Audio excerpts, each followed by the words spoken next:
Assalamualaikum warahmatullahi wabarakatuh. Teman-teman semua, dalam video kali ini saya akan memutarkan satu video dari Ustadz Idrus Romli, yang mana beliau menerangkan tentang hukum orang kafir atau non-Islam, non-Muslim masuk ke dalam masjid dan dijamu di sana, dan dijamu dalam masjid tersebut. Sebagaimana telah kita ketahui kemarin, ada yang viral rombongan biksu masuk ke dalam masjid dan dijamu di sana. Nah, dalam video ini Kiai Haji Idrus Romli telah menerangkan dalil-dalil tentang larangan tidak bolehnya menjamu atau membiarkan orang kafir masuk ke dalam masjid, apalagi beribadah dalam masjid. Nah, untuk lebih jelasnya kita langsung saja simak videonya. Assalamualaikum warahmatullahi wabarakatuh. Bismillahirrahmanirrahim. Alhamdulillahirabbil alamin. Wassalatu wassalamu ala asyrafil anbiya wal mursalin sayyidina Muhammadin wa ala alihi wa sahbihi ajma'in, amma ba'du. Saudara-saudara kaum muslimin dimanapun Anda berada, pada edisi kali ini kita akan berbicara tentang orang-orang kafir beribadah di dalam masjid, dijamu di masjid, bolehkah? Ada kejadian di Jawa Tengah beberapa waktu yang lalu, biksu-biksu agama Buddha kok beribadah di masjid, dijamu di situ. Boleh enggak? Jawabannya jelas. Umat Islam dilarang membolehkan orang-orang kafir melaksanakan ibadah mereka di dalam masjid. Gak boleh itu. Umat Islam wajib melarang orang-orang kafir untuk melaksanakan ibadah di dalam masjid berdasarkan dalil berikut ini. Dalil pertama, maka nadil musyrikina an ya'muru masajidallahi syahidina ala anfusihim bil kufr ulaika habitat a'maluhum wa finnari hum khalidun. Innama ya'muru masajidallahi man amana billahi wal yawmil akhir wa aqamas salata wa adaz zakata wa lam yakhsha illallah fa'asa ulaika an yakunu minal muhtadin. Tidaklah pantas orang-orang musyrik itu memakmurkan masjid-masjid Allah, sedang mereka mengakui bahwa mereka sendiri kafir. Itulah orang-orang yang sia-sia pekerjaannya dan mereka kekal di dalam neraka. Hanyalah yang memakmurkan masjid-masjid Allah ialah orang-orang yang beriman kepada Allah dan hari kemudian, serta tetap mendirikan salat, menunaikan zakat, dan tidak takut kepada siapapun selain kepada Allah. Dan merekalah orang-orang yang diharapkan termasuk golongan orang-orang yang mendapat petunjuk. Al-Quran surah At-Taubah ayat 17-18. Nah, di mana dalam tafsir Al-Baghawi Ma'alimut Tanzil, beliau berkata, tafsir Al-Baghawi, maka naril musyrikin ayya'muru masajidallah. Tidak pantas bagi orang-orang musyrik untuk memakmurkan masjid-masjid Allah. Aima yanbaghi lil musyrikin ayya'muru masajidallah. Tidak seyogyanya, agak pantas orang-orang musyrik memakmurkan masjid-masjid Allah. Awjaba 'alal muslimin man'ahum min dzalik. Allah mewajibkan kaum muslimin mencegah orang-orang musyrik memakmurkan masjid. Gak boleh. Kenapa? Li'annal masajida innama tu'maru li'ibadatillahi wahdah. Karena masjid-masjid itu dimakmurkan untuk beribadah kepada Allah saja. Faman kana kafiran billah falaysa min sya'nihi ayya'muraha. Orang yang kafir kepada Allah, maka bukan urusan dia, bukan haknya memakmurkan masjid. Fadhahaba jama'atun ila annal murada minhu al-imaratul ma'rufah min bina'il masajid wa murammatihi 'inda al-kharab fayumna' minhu al-kafir hatta law awsa bihi la tumtathal. Sekelompok ulama berpendapat yang dimaksud memakmurkan di sini adalah memakmurkan yang sudah maklum, yaitu membangun masjid dan merenovasi masjid, memperbaiki masjid ketika rusak. Maka orang kafir dilarang melakukan. Sehingga kalau ada orang kafir wasiat untuk membangun masjid atau merenovasi masjid, maka tidak dilaksanakan wasiatnya. Wa hamala ba'dhum al-imaraha huna 'ala dukhul masjid wal qu'udi fihi. Sebagian ulama membawa ayat ini bahwa yang dimaksud dengan memakmurkan maksudnya masuk masjid dan duduk-duduk di situ. Itu dilarang maksudnya. Tafsir Baghawi. Kemudian dalam tafsir Al-Kasyaf karangan Imam Az-Zamakhsyari, maka naril musyrikin ma sahha lahum mamastaqam ay ya'muru masajidallah. Tidak sah dan tidak lurus, tidak tepat bagi orang-orang musyrik memakmurkan masjid-masjid Allah. Wal maknanya mastaqama lahum ayyajma'u baina amrayni mutanafiyain. Enggak tepat, enggak lurus. Kalau orang-orang musyrik ini mengumpulkan dua perkara yang saling bertentangan. Apa? Imarati muta'abbadatillah. Yang pertama, mereka memakmurkan tempat-tempat ibadah kepada Allah. Tempat ibadah dimakmurkan ma'al kufri billah wa bi'ibadatihi. Padahal dia sendiri kafir kepada Allah dan kafir pada ibadah kepada Allah. Wal imarah, memakmurkan yang dilarang ini, kata Imam Zamakhsyari, tatanawalu ramma mastaramma minha. Ini mencakup renovasi apa yang perlu direnovasi. Kalau ada kerusakan misalnya, itu bukan urusan orang musyrik, dilarang itu. Wa qammiha, menyapu masjid, wa tanzifaha, wa qammaha wa tanzifa, membersihkan masjid, wa tanwiraha bil maswabih, menerangi masjid dengan lampu-lampu, wa ta'zimaha, mengagungkan masjid, wa tiyadaha lil ibadah wa dzikri, dan membiasakan diri ke masjid untuk beribadah dan zikir. Ini termasuk imarah. Wa minaz zikri darsul ilmi, termasuk zikir adalah kajian ilmu. Orang kafir gak boleh jadi narasumber di masjid, gak boleh. Bal huwa ajalluhu wa a'wamuhu, bahkan kajian ilmu itu yang paling agung. Ini zikir yang paling agung ini. Wa syianatuha mimma lam tubna lahul masajid, juga menjaga masjid dari perkara-perkara yang tidak menjadi tujuan pembangunan masjid. Min ahaditsid dunya, seperti membicarakan dunia, fadlan an fudulil hadis, lebih-lebih membicarakan yang tidak perlu. Itu gak boleh. Seperti beberapa tahun yang lalu ada ketua partai non muslim ceramah di masjid, gak boleh, itu dilarang, itu bukan tempatnya. Itu dalil pertama. Sekarang dalil kedua, wa annal masajida lillahi fala tad'u ma'allahi ahada, dan sesungguhnya masjid-masjid itu adalah kepunyaan Allah, maka janganlah kamu menyembah seseorang pun di dalamnya di samping menyembah Allah. Al-Quran surah Al-Jin ayat 18. Dalam kitab Al-Jami' li Ahkamil Quran, tafsir Al-Qurtubi, ya, diterangkan, fala tad'u ma'allahi ahada, jangan menyembah seseorang bersama Allah. Hadza tawbikhun lil musyrikin fi du'aihim ma'allahi ghairuhu fil masjidil haram. Ayat ini adalah celaan kepada orang-orang musyrik, karena di Masjidil Haram mereka selain menyeru beribadah kepada Allah, juga menyeru selain Allah. Wa qala Mujahid, Imam Mujahid berkata, kanatil yahud wan nasara idza dakhalu kana isahum wa bi'ahum asyraku billah. Orang-orang Yahudi dan Nasrani kalau memasuki gereja dan kelenteng-kelenteng mereka, mereka syirik pada Allah. Fa amarallahu nabiyahu wal mu'minin ay yukhlisu lillahi da'wah.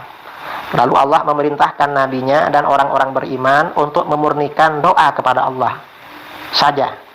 Idza dakhulul masajid kullaha, kalau masuk masjid manapun. Yaqul, Allah berfirman, fala tusyriku fiha shanaman wa ghayrahu mimma yu'bad. Kalian jangan berbuat syirik pada berhala dan lainnya yang disembah selain Allah di masjid-masjid. Dilarang. Wakil al-makna, ada yang mengatakan maknanya begini, afridul masajid li dzikrillah. Fokuskan masjid-masjid itu untuk berzikir pada Allah, khusus untuk pada Allah. Wala tattakhiduha huzwan wa madjaran wa majlisa. Jangan kalian jadikan masjid-masjid ini sebagai tempat tertawa, tempat jualan, tempat duduk-duduk. Jangan. Wala turuqan, jangan dijadikan jalan. Dijadikan jalan bagaimana? Ke masjid hanya untuk ke toiletnya aja, gak mau beribadah. Wala taj'alu li ghairillahi fiha nasiba, dan jangan jadikan bagi selain Allah di masjid bagian. Jangan membuat bagian bagi selain Allah, berbuat syirik di masjid. Ini dari ayat tadi. Ini dua ayat tadi, ya, yang melarang non muslim beribadah di dalam masjid. Ini pernyataan para ulama, ya. Para ulama menyatakan dalam kitab Al-Bidah karangan Imam Al-Hafiz Ibnu Waddah Al-Qurtubi, meriwayatkan qala Hudzaifah radhiyallahu an, la taqumus sa'ah hatta tunsaba fiha al-awthan wa tu'bad, yakni fil maharib. Rawahu Ibnu Waddah fil Bidah. Hudzaifah radhiyallahu an berkata, sahabat ini, kiamat tidak akan terjadi sehingga berhala-berhala didirikan dan disembah di dalam masjid-masjid. Artinya menjelang hari kiamat nanti di masjid-masjid itu dijadikan tempat beribadah selain Allah. Itu termasuk tandanya kiamat. Artinya gak boleh dilakukan seperti itu. Kemudian ini perkataan Imam Ibnu Rajab Al-Hambali dalam kitab Fathul Bari Syarah Sahihil Bukhari. Wa kharrajal Imam Ahmad wa Abu Dawud min riwayati Qabus bin Abi Rabyan an Abi an Ibnu Abbas anin Nabi sallallahu alaihi wasallam qala, Nabi SAW bersabda, la tajtami'u qiblatani fi ardin. Tidak boleh dua kiblat berkumpul dalam satu area. Maksudnya dua agama dalam satu tempat berkumpul, gak boleh itu. Kalau Islam ya Islam. Maksudnya begitu. Wa qala Tawus, Imam Tawus berkata, la yanbaghi li baiti rahmatin ay yakuna 'inda baiti 'adzab. Tidak seyogyanya rumah yang mendatangkan rahmat Allah berada di samping rumah yang mendatangkan azab Allah. Maksudnya bagaimana? Wa fassarahu Abu Ambad wa ghayruhu. Abu Ambad menafsirkan dan lainnya bi annahu la yanbaghil jam'u bainal masajid wal kanais fi ardin wahidatin. Tidak seyogyanya mengumpulkan antara masjid dan gereja dalam satu daerah. Jadi gak bagus ya kalau satu daerah seperti sebagian tempat ya di kota-kota di Indonesia, sebelah kanan masjid, sebelah kiri gereja atau tempat ibadah agama lain. Gak bagus, mestinya di tempat lain. Fal jam'u baina fi'li shalah allati wudi'at li ajrihal masajid, mengumpulkan antara mengerjakan salat yang menjadi tujuan pembangunan masjid-masjid, wa bainal kufril maf'ul fil kanais, dan antara kekufuran yang dilakukan di gereja-gereja fi buqatin wahidatin, dalam satu area, aula bin nahyi anhu, itu lebih wajar untuk dilarang. Fakama annahum la yumakkanuna min fi'li ibadatihim fil masajid, maka sebagaimana orang-orang kafir tidak dibolehkan melaksanakan ibadah-ibadah mereka di masjid-masjid, fakadza la yanbaghi lil muslimin ay yusalli shalawatihim fi ma'abidil kuffar allati hiya mawdi'u kufrihim. Demikian pula tidak seyogyanya bagi orang-orang Islam menunaikan sholat mereka di tempat ibadah orang-orang kafir yang merupakan tempat kekafiran mereka. Fa'ingkil, kalau ada yang bertanya, kalau dikatakan faqad ruya ma yadullu ala jawazi iqrarihim ala yusalli shalawatim fi masajidil muslimin. Telah diriwayatkan apa yang menunjukkan boleh membiarkan orang-orang kafir mengerjakan sholat mereka di masjid. Wa idza jazal iqraru ala dzalik, kalau boleh membiarkan mereka demikian, jazalil muslimin ayyusallu fi bi'ihim wa kana'isihim bi tariqil aula. Berarti orang Islam juga boleh sholat di kelenteng atau di sinagog dan gereja mereka. Lebih-lebih boleh kalau begitu. Farabu Ishaq, Ibnu Ishaq meriwayatkan, qal haddatsani Muhammad bin Ja'far bin Az-Zubair. Qal Muhammad bin Ja'far berkata, qadimu ala Rasulillah SAW al-Madinah, yakni waktu Najran.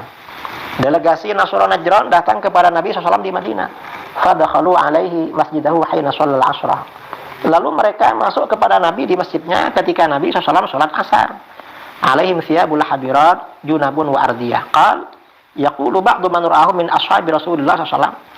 Sebagian orang yang melihat mereka dari para sahabat berkata, ma ra'ayna ba'dahum wafdan mithlahum. Kami tidak pernah melihat setelah mereka delegasi seperti Nasara itu. Waqad hanat sholatuhum, dan telah tiba waktu sholat mereka. Faqamu fi masjid Rasulullah sallallahu alaihi wasallam. Lalu mereka berdiri salat di masjid Rasulullah sallallahu alaihi wasallam. Faqala Rasulullah sallallahu alaihi wasallam, lalu Rasulullah bersabda, "Da'uhum, biarkan mereka salat." Fa shallau ilal masyriq, lalu mereka salat menghadap ke timur. Dikatakan hadza munqati'un dha'if. Kata Imam Ibnu Rajab, hadis ini munqati' dan dha'if, terputus. La yuhtajju bimithlihi, hadis seperti ini enggak bisa dijadikan hujjah. Walau sahih, dan seandainya sahih, fa innahu yuhmalu ala anna an-nabiy sallallahu alaihi wasallam ta'allafahum bidzalik fi dzalikal waqti istijlaban liqulubihim. Seandainya hadis ini sahih, maka hadis ini dibawa bahwa Nabi sallallahu alaihi wasallam ini lagi mengambil simpati pada mereka pada waktu itu untuk menarik hati mereka masuk Islam. Wa khasyatan yunfurihim 'anil Islam, dan Nabi khawatir mereka gak suka sama Islam. Walamma zalatil hajatu ila mithli dzalik lam yajuz al-iqrar ala mithli. Dan ketika keperluan pada semacam itu sudah hilang, gak perlu lagi menarik simpati mereka karena Islam sudah kuat, maka gak boleh membiarkan hal yang seperti ini. Ini kata Imam Ibnu Rajab Al-Hambali. Walihadza syarata alaihim Umar radhiyallahu an inda amdi dhimma ikhfa adinihim. Karena ini Sayyidina Umar memberikan persyaratan kepada orang-orang Nasara ketika akan menjadi kafir dhimmi, mereka harus menyembunyikan ritual ibadah agamanya. Wa min jumlatihi, di antaranya alla yarfa'u aswatahum fis shalah. Orang Nasara enggak boleh menyaringkan atau mengangkat suaranya ketika salat, harus pelan-pelan. Walal qira'ata fi shalatihim fi ma yahdurul muslimun, dan tidak boleh menyaringkan suara bacaan dalam salat mereka ketika ada orang Islam di situ. Tidak boleh itu. Kemudian ini pernyataan lagi ya, An Ibnu Abbas radhiyallahu anhu qala Rasulullah SAW, la tasluhu qiblatani fi ardin wa laysa 'ala muslimin jizyah, rawahu Ahmad. Ibnu Abbas radhiyallahu anhu berkata, Rasulullah sallallahu alaihi wasallam bersabda, tidak baik ada dua kiblat atau dua agama dalam satu daerah dan seorang muslim tidak wajib membayar upeti. Hadis riwayat Ahmad. Dalam Hasyiatu Musnadil Imam Ahmad bin Hanbal karangan Imam Abil Hasan Nuruddin Muhammad bin Abdul Hadi As-Sindi dikatakan tentang hadis ini, la tasluhu qiblataini fi ardin wa laysa 'ala muslimin jizyah. Maksudnya apa? Qauluhu la tasluhu qiblatan, tidak baik ada dua kiblat dalam satu area. Az-zahir yang jelas annal muradah maksudnya nahyul mu'mini 'anil iqamah bi ardil kafarah. Hadis ini larangan bagi orang mukmin tinggal di negeri orang-orang kafir. Wa nahyul hukam an tanqinihim al-kafarah min izhari syi'aril kufri fi biladil muslimin. Dan para penguasa harus melarang orang-orang kafir untuk menampakkan syiar kekufuran di negeri kaum muslimin. Artinya gak boleh beribadah terang-terangan di negeri kaum muslimin, apalagi sampai dikasih di masjid. Tambah gak boleh, itu maksudnya seperti ini. Nah, ini saudara menyikapi kasus yang terjadi beberapa waktu yang lalu. Mudah-mudahan bermanfaat. Sekian, assalamualaikum warahmatullahi wabarakatuh.